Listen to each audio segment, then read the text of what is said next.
Hello, everyone, and welcome back to Power Up. Today, we're going to be reacting to the complete history of Ultraman. This is by Acrimony Toku. Okay. Let's find out what is the history of Ultraman. 66, the Ultraman franchise has captured the hearts and imaginations of fans all over the world. Okay. By combining giant kaiju with a superhero premise, Ultraman solidified its reputation as a legendary franchise and an absolute trailblazer within Toku. This video is going to cover every single series within the Ultra franchise, plus all of the important movies, crossovers, and adaptations. So if you want a video to show people who don't know about Ultraman, or if you want to take a fun journey with me through the history of the Ultraverse, this video's for you. Okay. So sit back and relax. This is the complete history of Ultraman.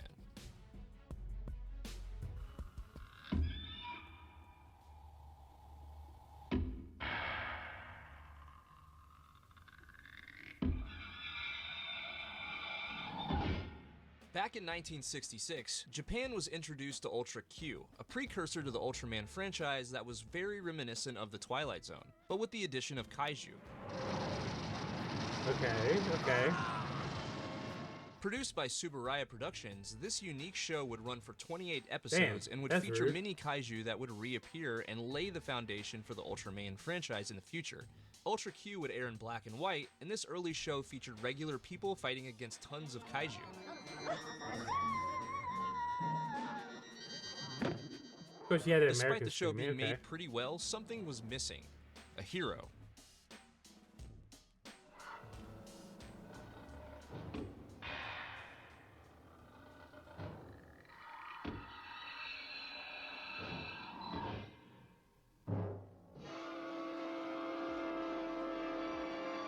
After learning lessons with Ultra Q and improving on the formula, Tsuburaya would deliver the legendary original Ultraman series.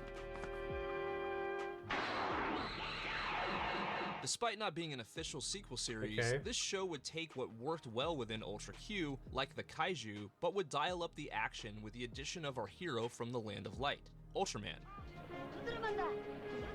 Okay. The Land of Light. So does that mean that he's an alien? This show followed the adventures of SSSP, or the Science Special Search Party, as they investigate and battle against kaiju. Shin Hayata, a member of SSSP, would transform into Ultraman and battle against these kaiju. Hailing from the Land of Light, Ultraman would employ a variety of different attacks and abilities while in combat, including his iconic arm beam. This legendary series nailed the Ultra formula, and for Tsuburaya Productions, there was no looking back.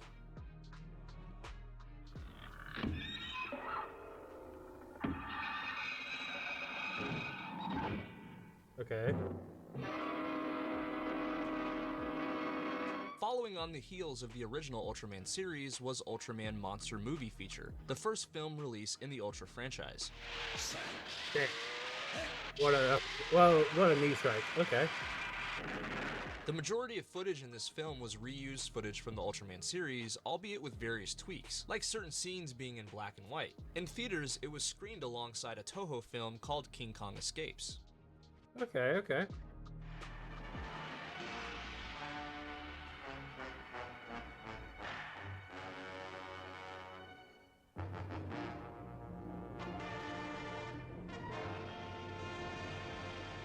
In 1967, Japan was treated to the exciting follow-up of Ultraman in Ultra 7. This series would follow Dan Moroboshi, who would transform into Ultra 7 and fight alongside the Ultra Garrison against various kaiju. Ultra 7's design was heavily influenced by Mayan culture and was originally intended to feature blue on his costume, but it was changed to red in order to prevent issues with the special effects process. This show featured capsule monsters, and the creator of Pokemon, Satoshi Tajiri, once said that Pokeballs were inspired by the capsule monsters from Ultra 7. Okay, that's cool.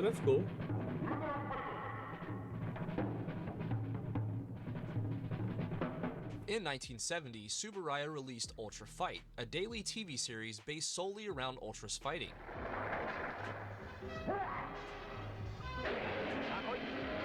Each episode of the series was only 2.5 minutes long and even featured play-by-play from Jiro Yamada, a professional sports announcer. Ultra Fight was a unique idea that proved Tsuburaya was willing to think outside of the box. Okay. In 1971, Tsuburaya released the first non-Ultra superhero series in Mirror Man. Though not an Ultra series, Mirror Man is worth including here because he functions as an opposite to Ultraman, being darker and more drama-focused. Okay, okay.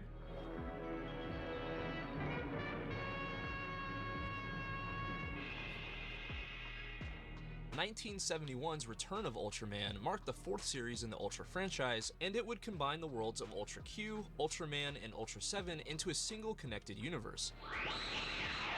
Hideki Go, our main protagonist in the series, was a race car driver and a member of MATS, or the Monster Attack Team. Hideki would transform into Ultraman Jack, also known as New Ultraman. Okay.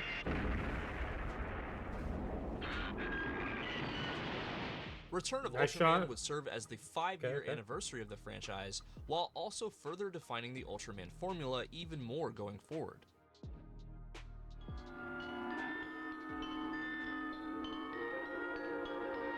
Okay, okay.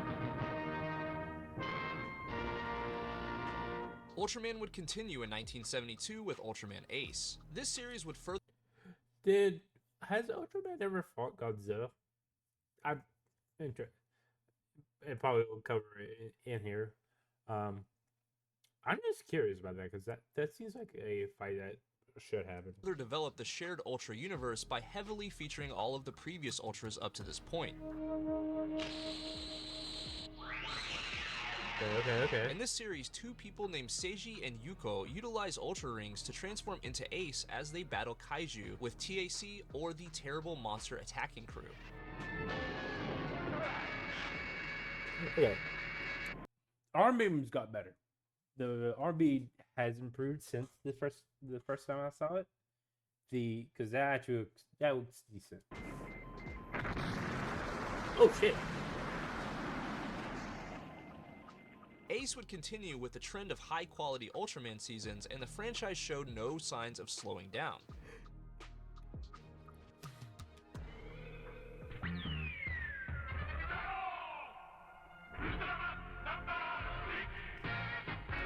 Okay. In 1973, Tsuburaya debuted a new series with an Ultra that would become legendary, Ultraman Taro.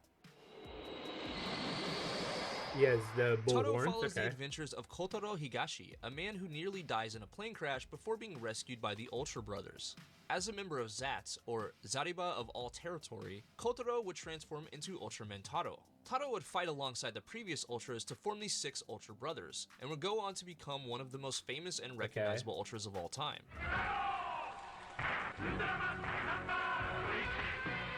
Within the Ultra universe, Taro's name means someone courageous who loves justice, as given to him by the father of Ultra, and the signature horns on his head are a feature that he inherited from father as well. Ultraman Taro was a landmark series within the Ultra franchise, and although Taro's story would be retconned in certain ways later on, this show became an essential watch for fans over time.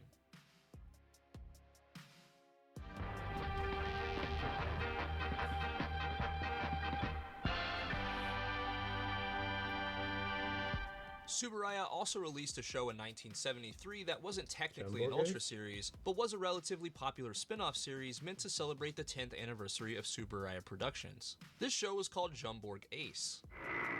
Okay.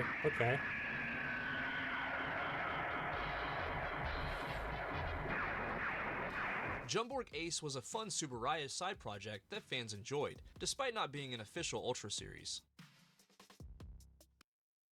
Step into Wix Studio and handle every part of your No, build I don't need two from Wix. one platform. Map out your project. Bye, Wix.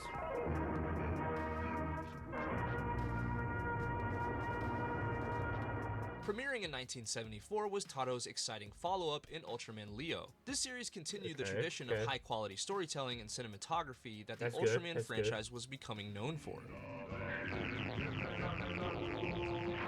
Jin Otori is the human form of Ultraman Leo, who comes to Earth from the Leo constellation, Nebula L77. This show features Ultra 7, or his human form, Dan Moroboshi to be more accurate, fighting alongside Gin with the group MAC, or the Monster Attack Crew. This show begins with Leo helping when Ultra 7 becomes critically injured, and this first act would ground Leo firmly within the Ultraverse. Leo was another 1 second. Had to grab my water. Okay, and let's continue. well-made season, and it had become clear by now that Tsuburaya had perfected their formula.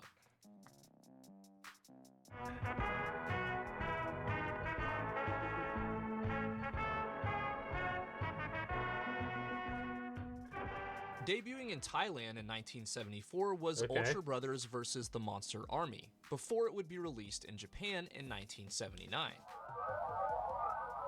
That's weird. Why was it released in Thailand before Japan? Okay.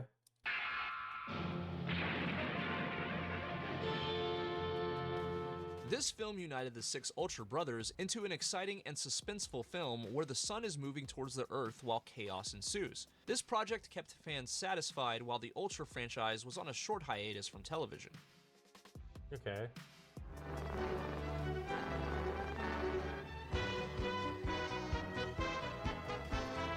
Debuting in 1979 was a unique animated project called The Ultraman, the very first animated Ultra project. This show was produced by Tsuburaya and animated by Nippon Sunrise. Nippon Sunrise actually animated another well-known anime show at the same time, Mobile Suit Gundam, and they would eventually be renamed to Bandai Namco Filmworks. Oh, okay.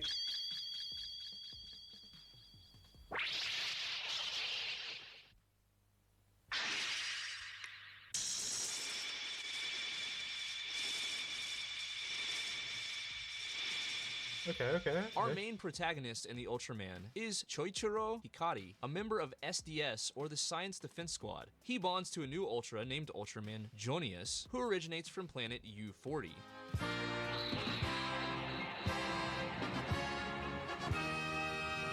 The Ultraman ran for 50 episodes, and it gave fans an entirely new perspective on the Ultraverse.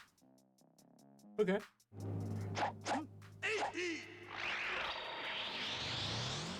In 1980, Ultraman would return to live action with Ultraman 80 and continue the story from where it left off after Ultraman Leo. This show was consistent with the Ultraman feel, but 80 would develop a vibe and a style all its own that would make it unique among other projects.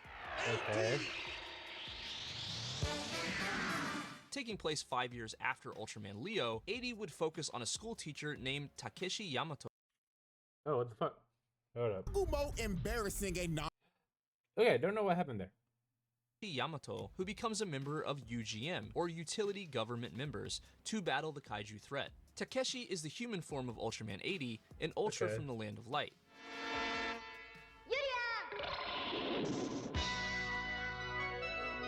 Wait, I thought it was a... Ultraman 80 would also be notable for featuring Yulian, a female Ultra who is a princess from the Land of Light. And this series did an excellent job at honoring the franchise while still delivering a lot of creative and unique elements to the audience. Okay. Sophie.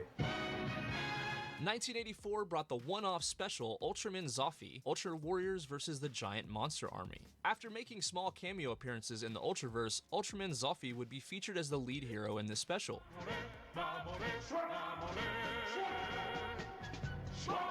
Featuring all of the previous Ultras, as well as a ton of kaiju, this special was a celebration of Ultraman at a time when the official series was on another hiatus.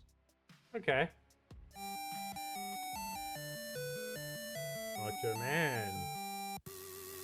Video game? Also released in 1984 was an Ultraman game for the MSX home computer, the very first Ultraman video game. Dang, he's fighting Godzilla.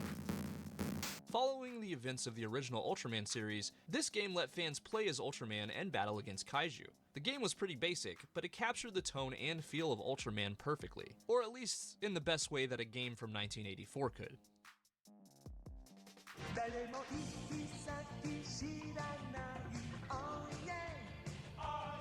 The Ultra series would spin off into a kids anime with 1984's Ultraman Kids. Okay. This sub-series was focused on a young audience. Okay, I don't know why. This reminds me of Kineticon, Ultimate Muscle. Don't know, the head fins is what is reminding me of it. And would result in several different films and series.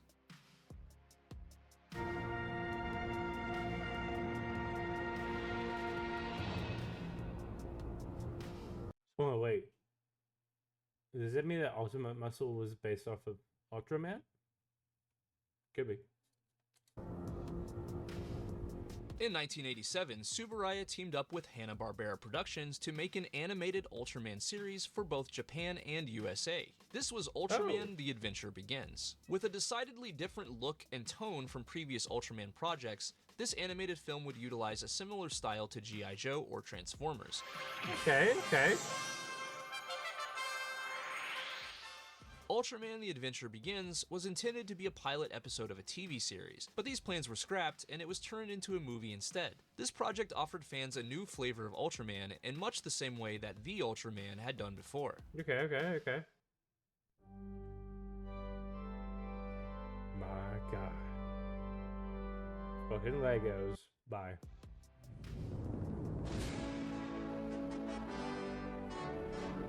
Superman? South Australian. Ultraman. In 1990, Tsuburaya formed a partnership with the South Australian Film Corporation to co-produce a new Ultraman series called Ultraman Toward the Future. This series follows the adventures of Jack Shindo, a member of UMA, or the Universal Multi-Purpose Agency, who bonds with Ultraman Great.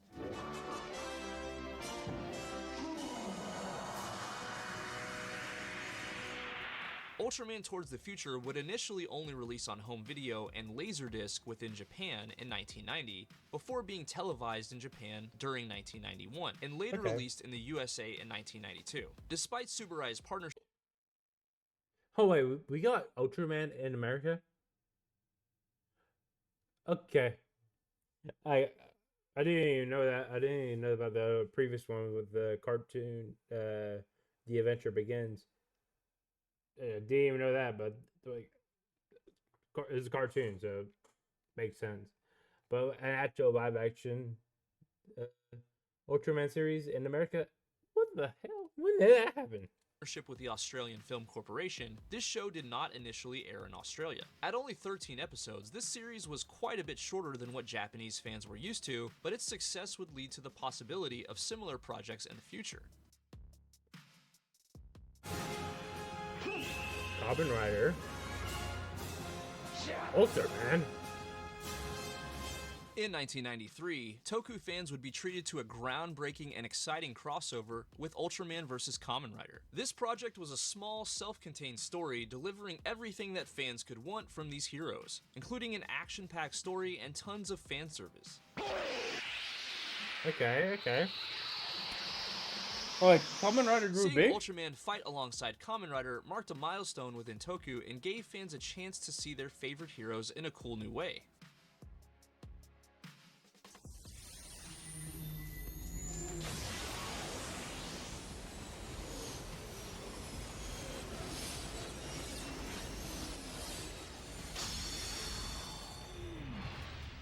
In 1993, Tsuburaya produced a unique Toku project with Gridman, the Hyper Agent. Okay.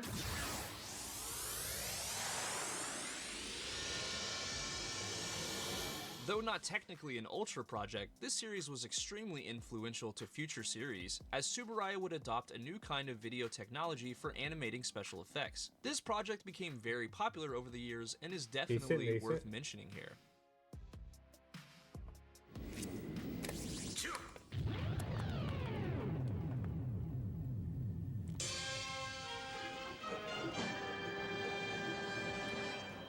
In 1994, Tsuburaya would create a direct-to-video series called Heisei Ultra 7, a sequel series to 1967's Ultra 7 that would diverge from the established story and exist within its own alternate timeline.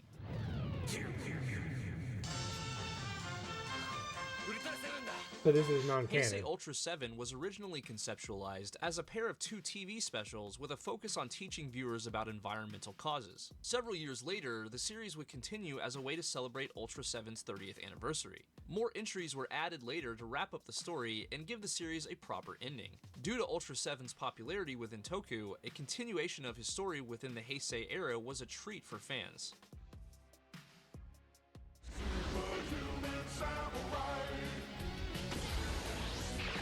Rounding out 1994 was an American adaptation of Gridman called Superhuman Samurai Cyber Squad. Think is a servo program. Okay. Oh, cool battle armor. This series was co-produced by Tsuburaya, DeK, and Ultracom. It was distributed by All American Television, which is now Fremantle Media. Superhuman Samurai Cyber Squad wasn't as popular as the Saban shows in America, but this show introduced a lot of Western fans to Gridman and the Ultraverse by extension.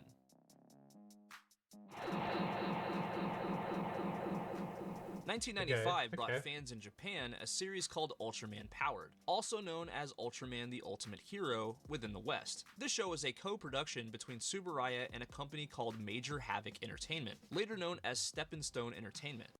I wonder if he's gonna mention Way Big from Ben 10, because I know I'm pretty sure Way Big is based off of Ultraman.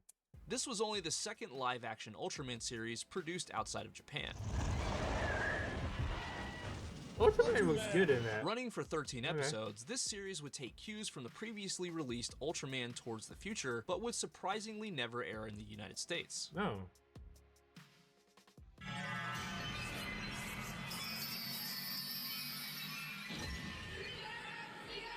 In 1996, after a 15-year hiatus, a new Ultraman project would debut on Japanese television, Ultraman Tiga, marking a fresh and exciting new chapter in the legacy of Ultraman. With an updated look and a new take on the Ultraman formula, Tiga was out to revitalize the franchise in ways never seen before. This show was set in a different universe than the previous Ultra series, offering the writers limitless possibilities for crafting the stories that they wanted to tell. Set in the near future, the story of Tiga focuses on Daigo Madoka, a kind-hearted and heroic TPC officer who later joins GUTS, or the Global Unlimited Task Squad. Daigo's courage, along with the genes of an ancient civilization, allows him to transform into Tiga. Tiga was the first Ultra with multiple combat modes, and this show has remained one of the most popular entries in the series since its debut, resulting in many films and crossovers, plus a full-on reboot years later. Another morning to savor the crunchy nooks and cranny splendor of a Thomas's English muffin. Tom, which is a nook and which is a cream? Okay, bye.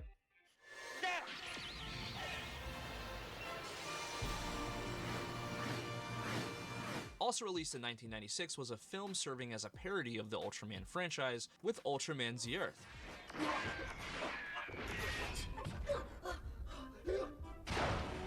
Hailing from the land of Bright, Ultraman Z Earth was extremely strong and very skilled in combat, but he would be heavily affected by anxiety.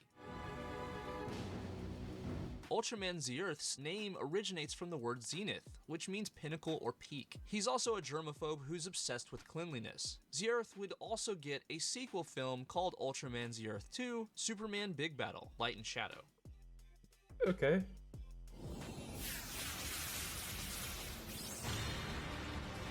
In 1997, Tsuburaya released Ultraman Dyna, taking place 7 years after the events of Tiga, where a new team called Super Guts would battle against an alien race called Spheres. Okay. Hey, our main protagonist in the series is Shin Asuka, a member of Super Guts and It's still, name has changed a little from Guts to Super Guts. I kind of prefer that over than what was the entirety so far, whereas it was every iteration of Ultraman, it was a completely different organization. That doesn't make it feel like, to me, it doesn't make it feel like a connected world. This does help that. Human counterpart to Ultraman Dyna.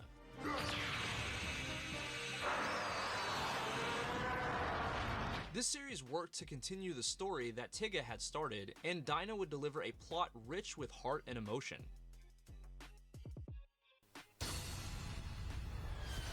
Okay.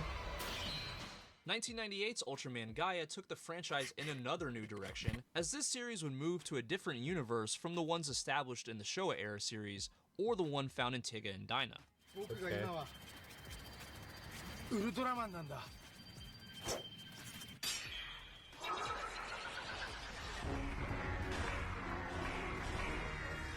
This series is also unique because there are two Ultras with conflicting viewpoints named Ultraman Gaia and Ultraman Agul, and their power is bestowed upon them by the will of the planet itself. In this series, Gamu Takayama and Hiroya Fujimiya henshin into Gaia and Agul respectively, and our defense team for this series is named GUARD, or the Geocentric Universal Alliance Against the Radical Destruction. This series also featured Takashi Ukaji as Sechiro Tsutsumi, better known to fans of Kamen Rider Oz as Kogami-san. Ultraman Gaia continued the recent trend of innovation and risk-taking by the Tsuburaya production team, and Ultraman was heading into the 2000s with tons of momentum.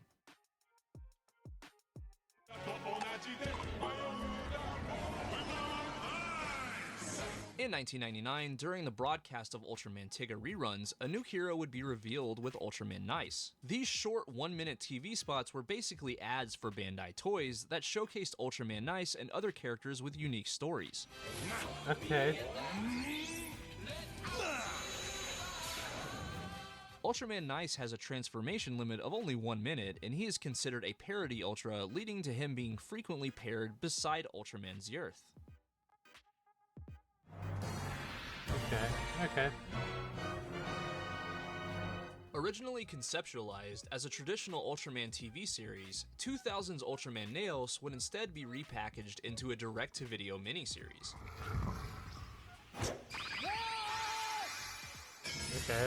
Okay. Set in a self-contained timeline, this show follows the story of Genki Kagura, a member of that's Hearts, a nice or the graphic. high-tech Earth Alert and Rescue Team, who henshins into Ultraman Neos.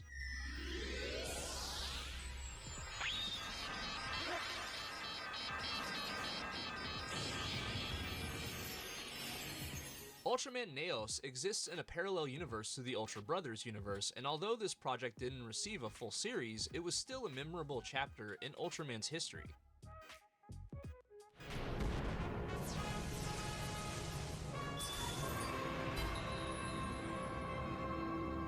In 2001 brought fans another main entry into the Ultraman franchise with Ultraman Cosmos, a series meant to celebrate Ultraman's 35th anniversary.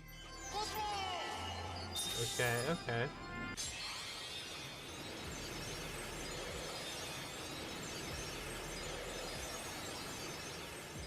Cosmos was a more empathetic Ultra than most, and he rocked a unique blue color scheme, making him very different from other Ultras at the time. This series follows the story of Musashi Haruno, the human host of Ultraman Cosmos, as well as a group called EYES, or the Elite Young Expert Squad. Damn. You fucking good. Ah, shit, it's dead. Cosmos aired That for a must've been massive so fun to 65 destroy. episodes, making it the longest running series in the entire franchise. Taurus? In 2004, Tsuburaya looked to reinvent Ultraman for an older audience, and the first step in that initiative was titled Ultraman the Next.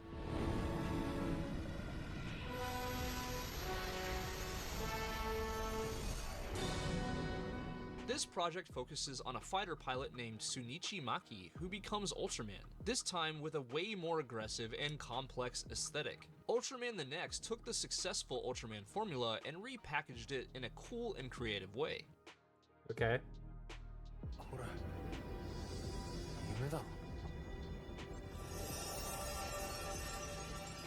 2004 also brought fans Ultraman Nexus. This show would also be made for an older audience, marking a new direction for Ultraman on television. Focusing on Kazuki Komon, this series abandoned the long-established Monster of the Week formula in favor of longer developing stories that would appeal more to the show's target audience. Tsuburaya originally meant for the series to air in primetime, but they had to settle for a Saturday morning slot, reducing how many people could even watch. Due to the change in the show's format and a less than ideal time slot, Nexus would fail to reach Tsuburaya's viewership expectations and only received 37 episodes. Okay.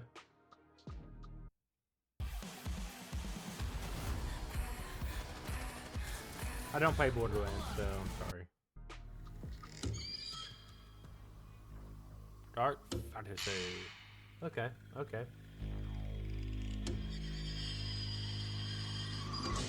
Also releasing in 2004 was Ultra Q Dark Fantasy, a project made to celebrate the original Ultra series from the 1960s.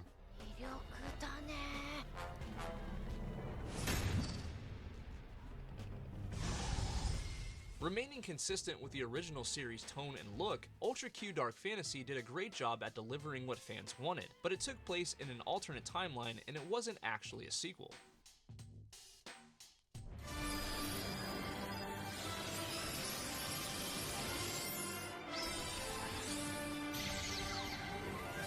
In 2005, Ultraman would return to the classic Monster of the Week format with Ultraman Max. Okay.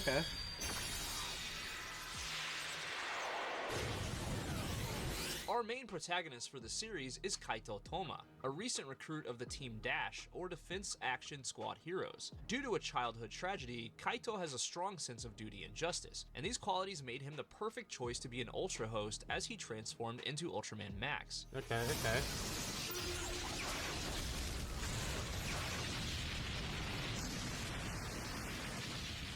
Again, that must be a very fun job to make it costume explode.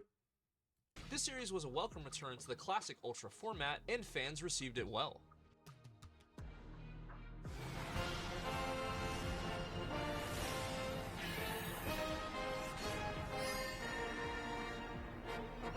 Celebrating the 40th anniversary of the franchise, 2006's Ultraman Mebius was a huge and historically significant season, resulting in the show moving to a new Saturday evening time slot. Oh, okay. Nice. Good job.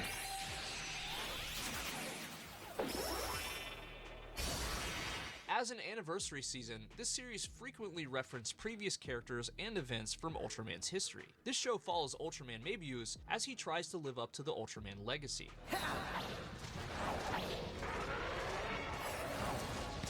Okay. Mebius tried and failed to save a man, but used his likeness when creating a human form named Mirai Hibino. As a member of GUYS, or Guards for Utility situation, he would join the battle against Kaiju.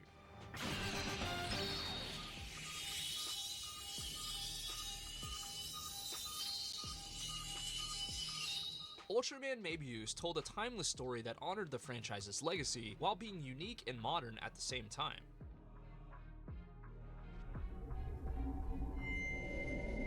Ultraman Ultra 7. Okay. X. 2007's Ultra 7X was a darker and more adult-oriented continuation of 1967's Ultra 7.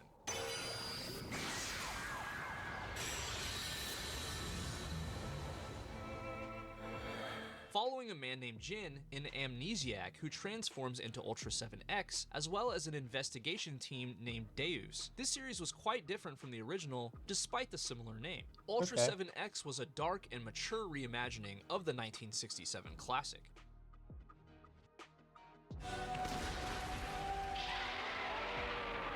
In 2007 also saw the release of a new spin-off series set in the Ultraverse titled Ultra Galaxy Mega Monster Battle. This project would focus more on the kaiju of the universe, as well as follow the adventures of a man named Rei. Originally airing as part of a pay-per-view service, Ultra Galaxy Mega Monster Battle carved a unique place for itself within the larger Ultraman universe, and would even continue on into its own successful franchise going forward.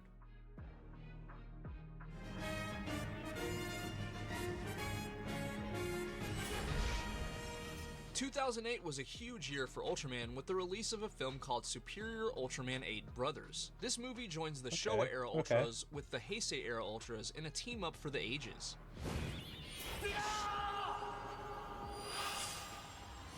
Superior Ultraman 8 Brothers delivered with big action and loads of fan service. This was a movie that fans both young and old could enjoy.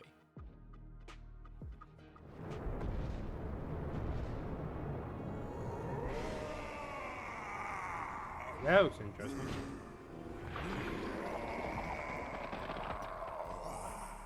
2009's Mega Monster Battle, Ultra Galaxy, would prove to be one of the most significant projects in the history of the franchise, as two characters would be introduced who would become iconic within Toku, Ultraman Belial and Ultraman Zero.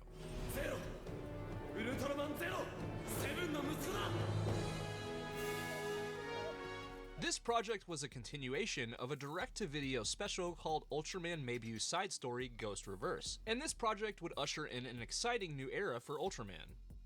Okay.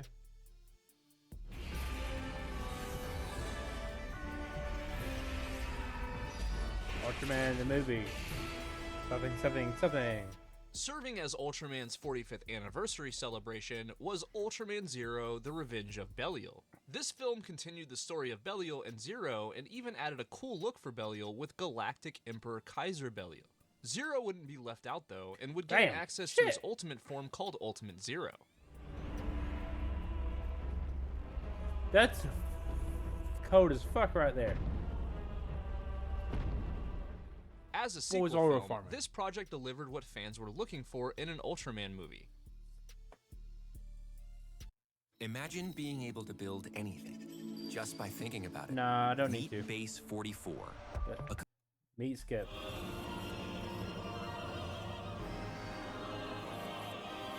Okay.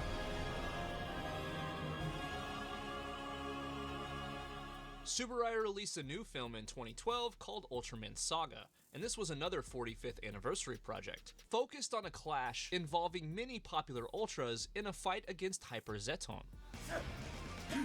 This film was set 15 years after the events of Ultraman Dyna and featured returning cast members from the series. This film also introduced Ultraman Saga himself, considered a super Ultraman who is a fusion of Ultraman Dyna, Cosmos, and Zero. Okay.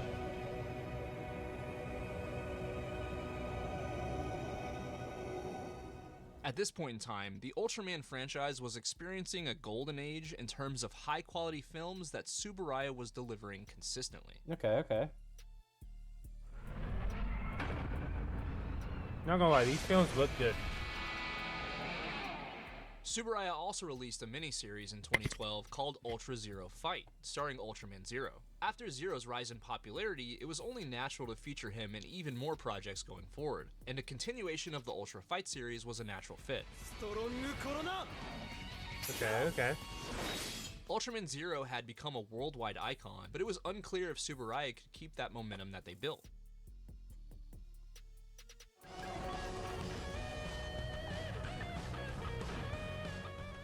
In 2013, the world would be introduced to Ultraman Ginga, a slick and futuristic-looking Ultra in a series that celebrated the 50th anniversary of Tsuburaya Productions.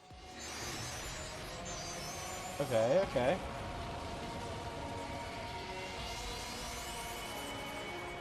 This series follows the adventures of Hikaru Raido, a member of UPG or the Ultra Party Guardians. Hikaru is a fearless and energetic 17-year-old, ready to take on any challenge as Ultraman Ginga. Okay.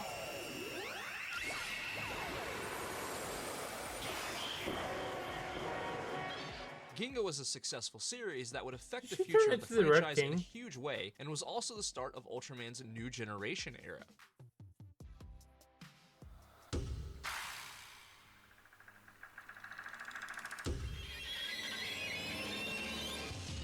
In 2013, Ultra Q got what was marketed as a sequel season in Neo Ultra Q.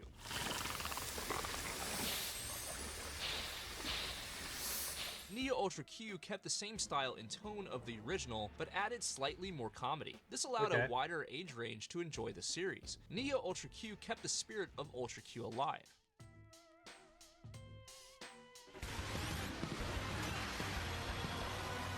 Ultraman Ginga would get a sequel series in 2014 with Ultraman Ginga S.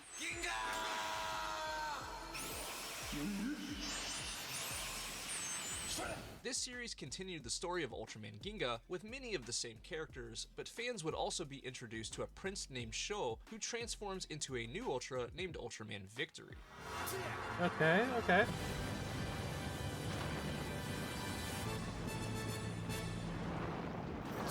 Ultraman Ginga S followed up on the success of its predecessor and gave fans an explosive chapter of the Ultraman saga.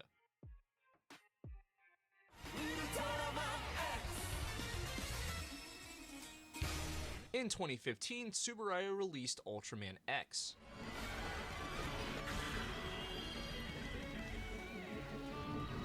This show follows Daichi Ozora, human host of Ultraman X and member of Zio, or Xeno Invasion Outcutters. The show would explore deeper themes like existence and consciousness. After all this time, the Ultraman franchise still had a few tricks up its sleeve. Ultraman X continued the legacy of Ultraman in a way that was refreshingly deep and well written. Okay.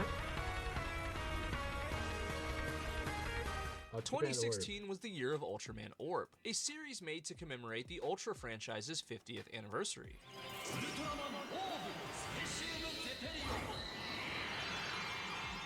This show focuses on Gai Kurene, the human form of Ultraman Orb, as he takes on Juggler's Juggler. This season also featured a team of 3 independent investigators called SSP, or the Something Search Party. Okay. As a 50th anniversary project, Orb did a great job of carrying forward the legacy of Ultraman.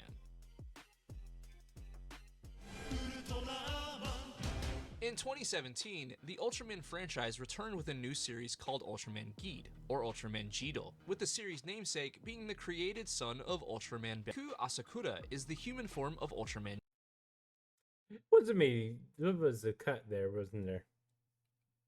Namesake being the created son of Ultraman. Deku Asakura is the human form of Ultraman Yeah, Jido, who despite being the son of Belial, was raised as a regular human, and he has a kind and noble personality.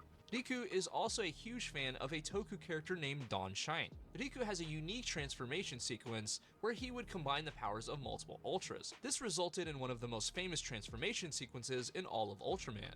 The show also featured the AIB, or the Alien Investigation Bureau, as well as a master sword fighter named Raya, and a man named Reito Igaguri who transforms into Ultraman Zero. Ultraman is memorable.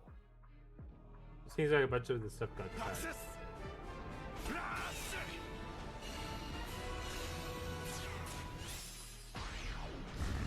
Gridman back? Okay.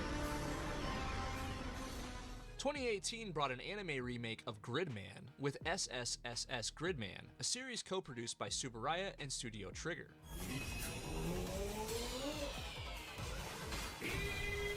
Running for only 12 episodes, this was a short-lived project, but one that was welcomed by fans of Gridman. Okay.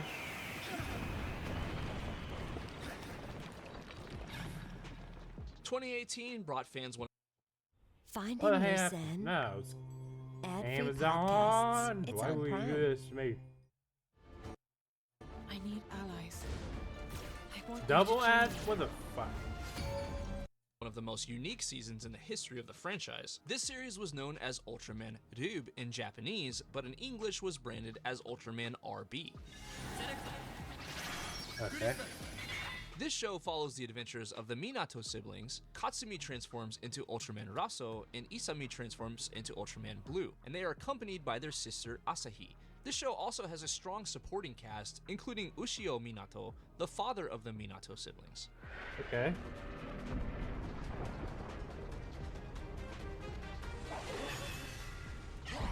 Ultraman Ryub was a unique season themed around family that was action-packed and full of heart.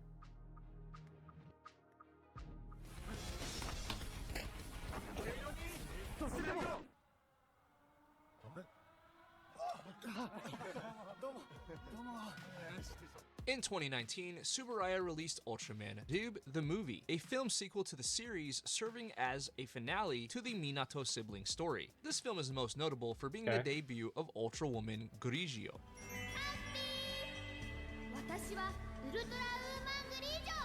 This movie capped off Ultraman Ryub's story in a cool and unexpected way.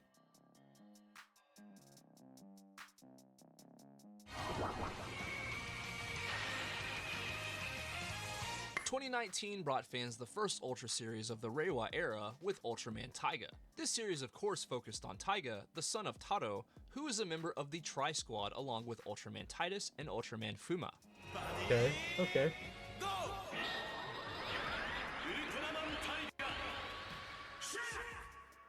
The three Ultras share a human host named Hiroyuki Kudo, a member of Aegis, or the Enterprise of Guard and Investigation Services.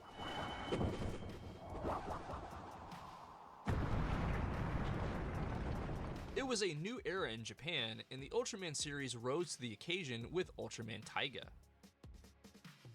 Okay.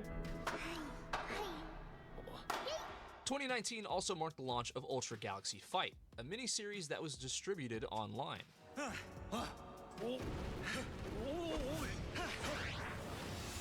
With short 5-minute episodes, this series was a callback to the original Ultra Fight miniseries, and it proved successful with fans, resulting in the series receiving 2 sequel seasons.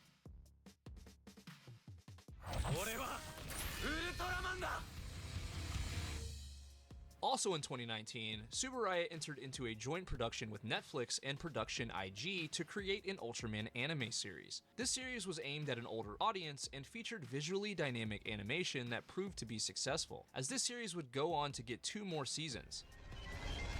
Okay. This show was Netflix Japan's most watched anime of the year in 2019, and due to the wide install base of Netflix, it introduced many new fans to the Ultra franchise.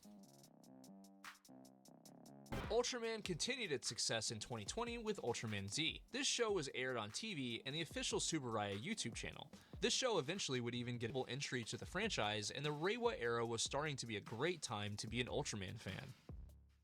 Okay. Tsuburaya released a miniseries in 2021 called Sevenger Fight, with each episode taking place between episodes of Ultraman Z. This project was another callback to Ultra Fight that gave fans a bit more context to Ultraman Z, while still delivering the entertaining fights that fans expected.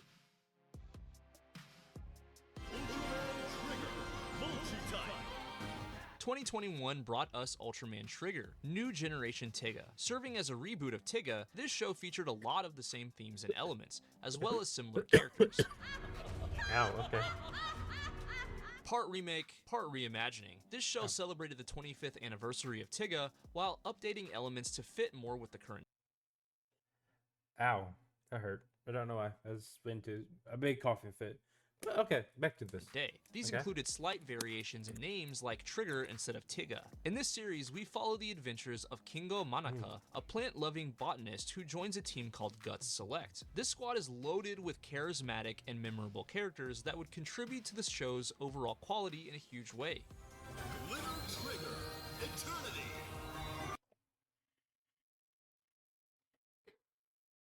Oh. Okay. That was fun. Hugo That's is actually Trigger himself because before the events of the show, he condensed his light and became a child. The story was deep and interesting and involved 2 of the coolest Ultras in the franchise with Carmira and Dark Trigger. Ultraman Trigger celebrated Tiga while also retaining a modern and cutting-edge feel to the show.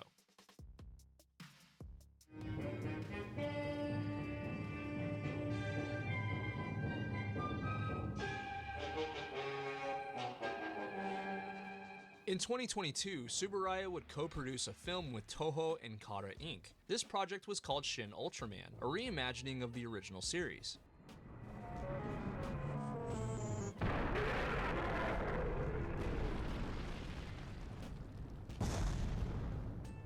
This project would commemorate the 55-year anniversary of the Ultra franchise and would also join the Shin Japan Heroes universe alongside Shin Godzilla and Shin Kamen Rider. Ultraman Deckard! Last time! 2022's Ultraman series was Ultraman Decker, a direct sequel to Trigger. Taking the time to savor Thomas's crunchy nut soft bagels. Thanks, Tom. It's Tom, actually. That was also the 4th series in the Reiwa era and also a 25th anniversary celebration of Ultraman Dyna.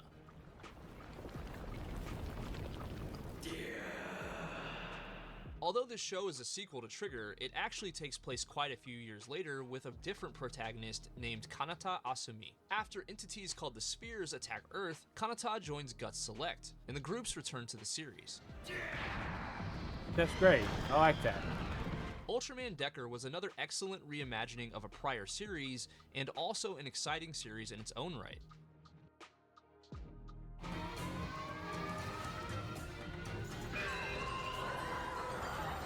2023 was the year of Ultraman Blazar, marking the 60th anniversary of Subaraya Productions. Okay. Ginto Hiruma is the leader of the Scarred, Special Kaiju Reaction Detachment, who becomes Blazar. Featuring a blue crystallized scar on his face, Blazar was one of the most unique looking Ultras of all time.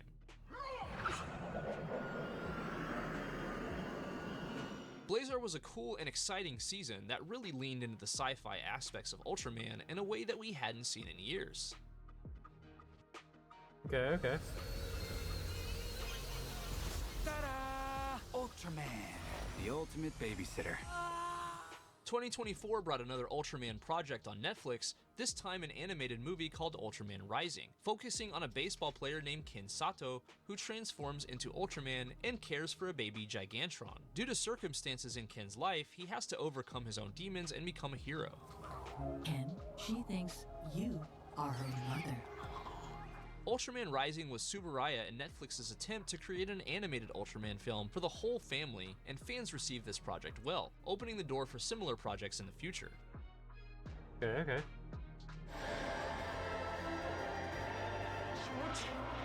The Ultraman franchise continued in 2024 with Ultraman Arc. Ultraman Arc follows Yuma Hise, an investigator of a group called SKIP, or Scientific Kaiju Investigation and Prevention Center. Using the Arc Ariser, Yuma transforms into Arc.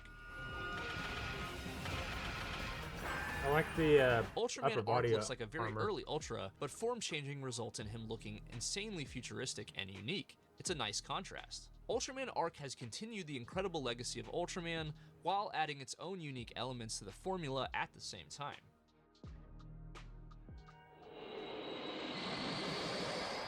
For 50 years, the Ultraman franchise has been at the forefront of Toku, and the Ultras themselves have become some of the most recognizable and iconic characters in the world. With a unique blend of Toku tropes like Henshin heroes and kaiju, Subaraya created a formula all their own. Okay.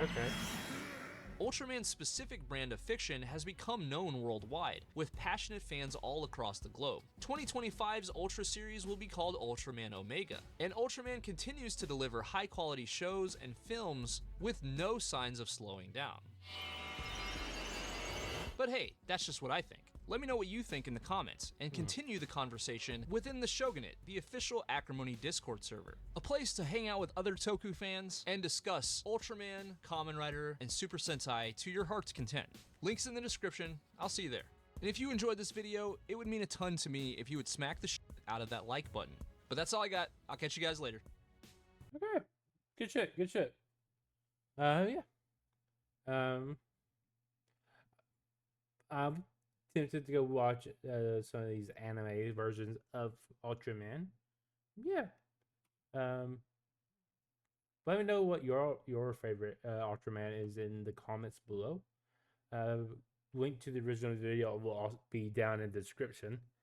Be sure to give this video a like and subscribe. And until next time, guys, we'll see you next time.